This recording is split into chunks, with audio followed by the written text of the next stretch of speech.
welcome to the TripleAreno Home Show.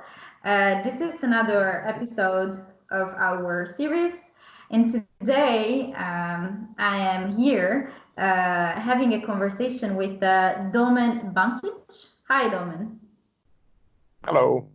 Hi. So Domen is one of our researchers. So he's working at IRI Ljubljana, and he's the expert, is our expert with the interviews. So today's conversation with Domen is about ethnographic research and the art of interviewing. So I am here with basically our teacher, the one who taught us all the secrets of interviewing. But I would like to ask Domen to just introduce yourself, tell us a little bit about you, who you are, where are you right now, and how is life during Corona time? Thank you, Simona. To introduce myself, as you already said, I'm Domen. I'm an, let's say, anthropologist and ethnographer at IRI UL Ljubljana, and maybe more broadly taken, let's say, applied qualitative researcher. Yeah, so I try to use these kind of tools that we use as anthropologists and ethnographers, also in such projects as TripleA-reno. Yeah. Where I'm at the moment, I'm in New Zealand, in Queenstown, South Island. Sitting through the crisis. Yeah, so hopefully it will end as soon as possible, and we can go about our daily things that we were doing before. Research, like in the most broad way of thinking about it. Yeah. So I was traveling through New Zealand and got stranded here. So I like to take it as researching also this part of the world. Yeah. Yeah, not really a bad place where to be stuck during this Corona time. So Domen, you mentioned you're a researcher. You're working with applied ethnography.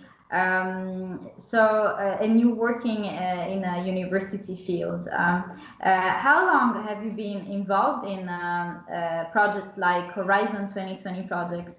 And how do you think these projects are different from, for instance, other research projects you have been involved in your professional career? So I've been involved particularly with Horizon 2020 since 2017, 18, let's say, working with IRI Ljubljana. And if I compare it with other projects and things I've been working on before, especially for me, it's the change was in magnitude, let's say, So these projects, Horizon projects are really big in my perspective, both in terms of, let's say, number of people, finances, also like the size of work, so they're relatively long, right? And what I find, let's say, how I find the most different in comparison to what I did before, I would say that, let's say, this interdisciplinarity that we try to practice really is something that makes it something different. Yeah. So besides just the sheer size of it, I would say the interdisciplinary part, trying to bring together, let's say, really experts from different fields. This is where I would find the most important difference. Yeah. And that's definitely an added value of our project, because even if TripleAreno is about deeper innovation, of course we are involving a lot of different disciplines, like, for instance, ethnography and anthropology, which was for us our strongest asset in this project, indeed. So you mentioned TripleAreno. Can you tell us a little bit more about what this project means for IRI Ljubljana as a university, and of course for you also as as a research in anthropology. And what do you think is the real added value of your discipline to this project? Yes, that's a good question.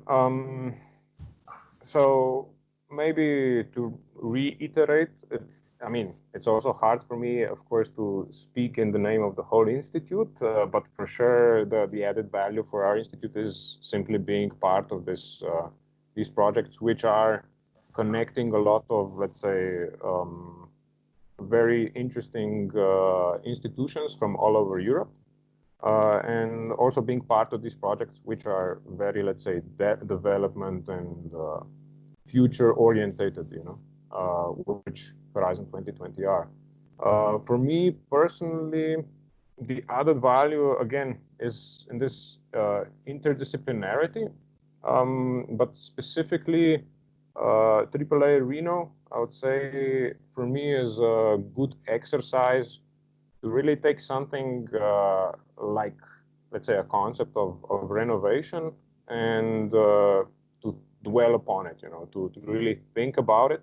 It's a good practice of thinking about such of a process. And for me, being, let's say, the ethnographer or the anthropologist in this group of experts, majority of which, let's say, comes from, let's say, more technical background, for me, it's really interesting to think about the process of renovation as some sort of particular social reality. Yeah, so not thinking so much about, let's say, each individual step of the project as you know, a project in itself, or let's say a technical a process, but more in terms of a social process. So how people get together, how they together basically make the renovation a reality. So this is where I find it most interesting. Yeah, absolutely. Renovations, like home renovations, are not just technical actions. Indeed, it's a social project because it involves so many personalities, and we know how much indeed this user-centered approach is one of the key for enabling a wider acceptance of these practices. And specifically with this regard, what do you think are still the main barriers for the upscaling of home renovation practices in Europe, even in conditions where maybe there are indeed like less economical resources and more technical barriers, for instance? It is not recognized well enough that renovation is actually a social process, social reality. So this, for me, is like an overarching barrier, because in a way it all revolves, or let's say not all, but too much of thinking revolves only around technical difficulties, maybe financial barriers, and this kind of very classic, or maybe law, you know, like so legislation. But not necessarily also around the relations between the people who are involved in the project. Maybe not necessarily so much about the meanings that are involved in the whole process. So, you know, about the meanings that people relate to their homes and, let's say, houses or flats that's supposed to be renovated. And this, I feel, is a lot of times is the source of other barriers as well. You know, is the source of lack of trust, or some sort of distrust also towards the new technologies. I don't know, this kind of barriers that otherwise are recognized as some sort of human factor. But in reality, we can also think very, in a structurized, analytical manner also about these. That's what I would, let's say, argue. Yeah, that's so true. I think I couldn't summarize it better. Like with one word, that the concept of trust is key. It's really fundamental. And the fact that the renovation process is very often such a painful process, because it's a connection of people dealing with parts of the project as a whole, and communication, understanding, about tech, different languages, different needs, different timing. It's so complex, and indeed what we are trying to do in TripleAreno is to develop a platform that is somehow a tool to connect and to build trust. For instance, trust among a community of homeowners that share the same practices, but also trust between homeowners and the people who perform the renovation themselves. So the idea of trust and how to embed trust into a digital platform, it's one of the key elements we're working on right now. So talking about digitalization, because of course we are experiencing these days in this Corona time, how technology became paramount in our way of living, and how trust relationship can also be established and maintained in a digital way. How do you foresee the future of, in our specific case, home renovations supported by technology and digitalization, like community-based platform, for instance? I think in large part, this future is already here. Already the fact that we have internet, which is already full of very interesting tools and, let's say, informations regarding renovation, is for me a clear indicator that future is here. We just have to make it better. A really impactful tool would be to kind of understand that some people obviously have this possibility and knowledge, or let's say they're driven, they have motivation, they have the finances or have possibility to procure them, to go on through the renovation. And these people maybe at this very moment, because we have the coronavirus, maybe are back home and thinking about how they would want to do the renovation. They can use the computer, they try to get information, they try to get in contact with people. So basically already maybe making a plan for the renovation. So in a way, for those people, it's a bit of a shame that our platform is not yet up and running. Yeah. But then on the other side, I also recognize that there's a large segment of people who maybe are not in such a place that they would be able to do that, either from the fact that they don't know about these possibilities, either from the fact that they don't have access to funding, or they don't maybe even have access to computers. There's a wide variety of people out there. Some people are simply happy just to have a dwelling, a place to stay, and they don't necessarily think so much about the quality of that space. If those people go on that platform, or would potentially go to the platform themselves, maybe we would also need to think about someone like a mediator, like an expert, maybe someone from the housing company, or someone else who would go also and use the platform to use it, and then go to those people who would also benefit from the platform, but maybe they are not able to reach it by themselves, or they're not necessarily even interested to do so, but would, of course, benefit from the renovation. Yeah, it's very important to stress the different roles that we're envisioning within the platform, because of course the platform will have different functions tailored for different type of users based on the roles, right? So we are imagining some functions that can be used by the typical homeowner or tenant, maybe just playing around with a simplified model, trying to understand which function, like which renovation packages and measures could be implemented at which cost, with what would be the return on investment, so on and so forth, but also connecting practitioners, because for us the renovation wave can be unlocked if the demand and the offer are unlocked. So of course, I try to connect the different needs and creating roles for them. With Dan Podied, your colleague at IRI Ljubljana, we oftentimes mention the role of heroes also, which is very important among the community. And this is a really important work that you are doing, trying to support more technical people like us, like architects or engineers, to understand these roles, these human roles.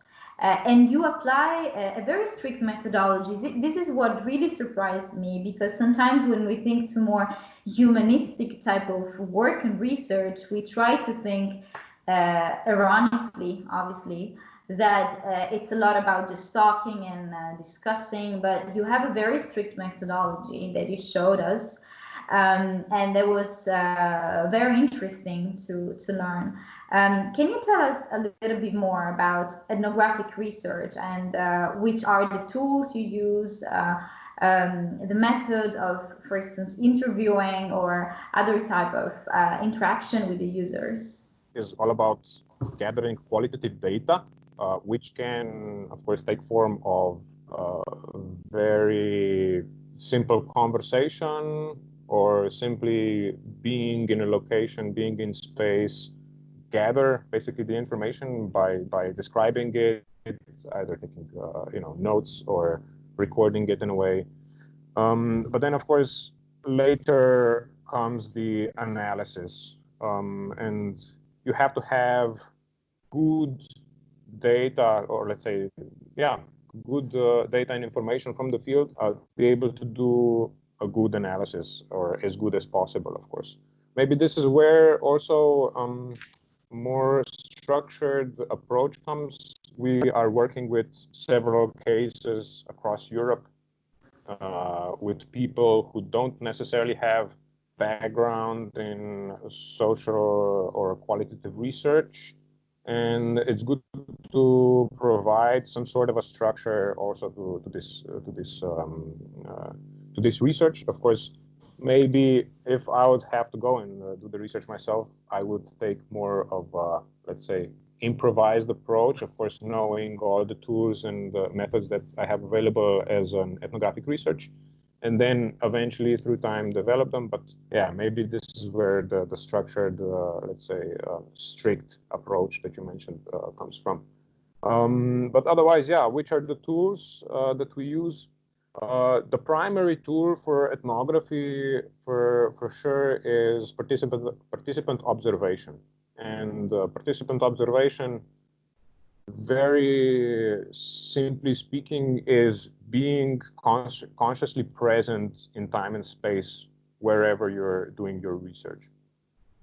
So basically, that would mean that the ethnographer, the researcher, goes to the location, to the community that he is basically researching or interested in, and tries to, let's say, blend into the context, either participating in it, that's why it's called participant observation, or trying to be at least as least as intrusive as they can be. Yeah. So this is the way how you basically, we like to compare this anthropological approach as, if we take, let's say, another form of social science, which would be, say, psychology. So psychology, let's say, does more, well, not anymore, of course, this is like very stereotypically speaking, but they do, let's say, more laboratory kind of research. So they create the environment, and they do this research. We try to go out to the people, to the situation as it is, and try to record it. So this is basically the approach. Yeah. You taught us so many lessons also during this working sessions that we had internally. And indeed, you taught us how really try to put yourself to the same level, of course, speaking the same language, which is very important, and melting with the environment somehow. And indeed, it was very useful also in the different demonstration sites to train our researchers that maybe had a background in a different field but also learn how to perform these interviews. And we learn a lot. I have to say that the contribution of anthropology for us was an eye-opener on the renovation practice in general. One question I wanted to ask to you is related again to lesson learned, but more from your side, because you mentioned we work in a very multidisciplinary team.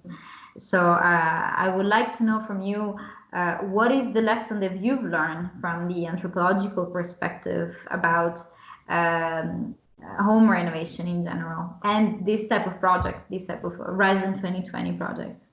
If I start thinking about the lesson I learned as an anthropologist in this particular project that really focuses on the process of renovation, there's a couple, of course. First and foremost, how important it is to actually emphasize the role of people in this kind of projects that tend to otherwise, get maybe a bit too much focused only on technical aspects, or maybe some other, let's say, very classical way of thinking, finances and this kind of barriers, drivers, and so on. But obviously, in this kind of projects, we always have people involved, and it's important to emphasize it. And it's really rewarding to see, as you said, that also architects and engineers appreciate this insight from us anthropologists. I think we really wanted to engage this conversation. I think you touched upon very important topics, and before letting you go, I would like just to wrap up with a message of hope. Like, we really need to stay positive. We really need message of hopes. And what is, in your take, what's your hope for the future of, well, TripleAreno, but also the future of this renovation wave in Europe? And what do you would like to imagine in a best case scenario, how people can cooperate to make this transition happen? For sure, I'm really hopeful that our projects have long-lasting impact. One way or another, I always say that everything that is made is taken over by the very people that it was created for and used differently. But whatever the outcome of our work is going to be, my hope is that it's going to have a long-lasting and positive impact. And I think it's already having. But yes, let's say, to touch upon what you tried to, let's say, to point out, the people, yes, I really hope that basically people will realize how important it is that to come together and work, let's say, constructively on this kind of projects, as renovation projects are, which in a way in everyday life practice seem a bit banal, but in reality is just another opportunity to maybe exercise the good of, let's say, of who we are, people, and being able to construct or let's say create communities which make constructive decisions and progressive decisions. Yeah. So that would be my hope. Yeah. And we really hope that these times will teach us how to take better decision and wiser decision in general, also for our future and in general for our planet. Domen, I thank you again for this time. I really hope to see you soon in one of our project meeting. But in the meantime, enjoy New Zealand. Thank you very much. Thank you, Simona, and everyone who will potentially be looking forward to come back together again, even though it's going to be probably only somewhere in the cloud. Yeah. Looking forward to it. Thanks, Domen. No worries.